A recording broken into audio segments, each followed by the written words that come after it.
Lo dottore siciliano, poesia ispirata dalla storia di Attilio Manca, un medico siciliano trovato morto nel suo appartamento di Viterbo l'11 febbraio 2004 a causa di un'overdose.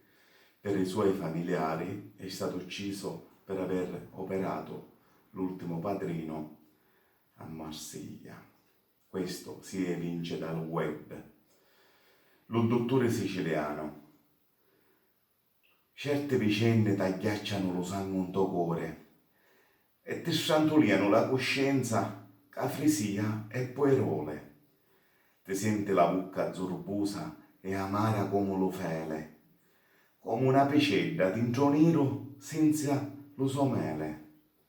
Qualcuno magari può dire che parlo assai e ammuzzo, perché sta verità non è anneghiata, ma è oluscio. Ma un grido di giustizia si sente fino a un miglio, è lo chianto doloroso di una madre per suo figlio. Decisa sbatto pugno e non perde mai lo ciato, e pensa e ripensa allo sanguoso tanto amato. Insiste con convenzione che non fu suicidio danno, ma una menzogna ammentata che certe uomini sanno.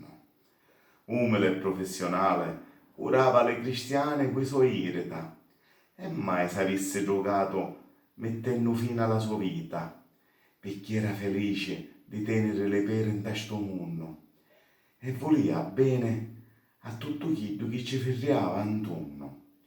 Forse lo dottore siciliano che trovarono morto, do stretto di Messina aveva varcato lo porto e Paviro, operato un mafioso, fu ammazzato, disse un pentito in confessione allo magistrato.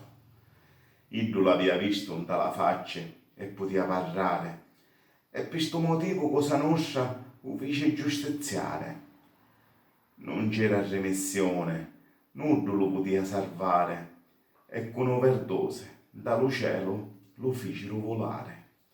Ma tante cose non quadrano in capo sta morte, e tante depistaggi hanno infangato la sua sorte, e dopo tant'anni, che si trova alla voce munno, mistero e omertà ci ferriano ancora intorno. La vera verità sbatte in faccia un grosso muro, e lo processo è affossato, e mai piglia volo. Lottano madre e padre per sapere la sua triste fine, lottano coraggiose per sangue dolce di sovine. Lo dottore siciliano è una vittima di mafia, da sta terra martoriata che chiamano Cenacria.